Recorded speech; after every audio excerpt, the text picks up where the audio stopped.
We're delighted to announce that it's the fourth consecutive year of growth where we've achieved sales approaching €10 billion of exports of food and drink in 2013. These figures reflect a resilience in the Irish food and drink industry, and it shows the level of ambition, it shows the ability of the Irish food and drink industry to realise that ambition. Well, first of all, this is a continuing good news story. Despite the fact that we had a lot of challenges last year in the food sector, and indeed in the last 4 years we've seen the Irish economy have real difficulties. We're seeing the agri-food and drinks sector continuing to grow and expand. This is a sector that grows on the basis of exports. So we are, by and large, 85% of everything we produce in terms of food and drink has to find a consumer and a buyer outside of Ireland.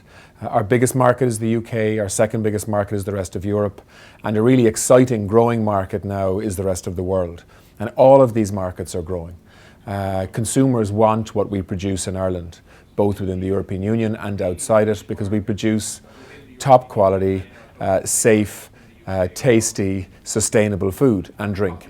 And we will continue to do that. And I think the great success really is that we have seen increases in volumes, but actually more importantly, we've seen significant increases in added value. So the Irish food and drinks industry has managed to move itself from being a commodity trader, if you like, to being a premium product provider, which means that we're getting more for our foodstuff, which is good news for farmers because that means they're getting more price, or an increased price for their produce, but it's also very good news for the many, many companies across the country who are processing, who are adding value, who are preparing and packaging and marketing food, and who are finding markets all over the world. Food and drink industry is a particularly important part of the Irish economy. It has performed very impressively over the last 4 years during a period of severe downturn in the economy.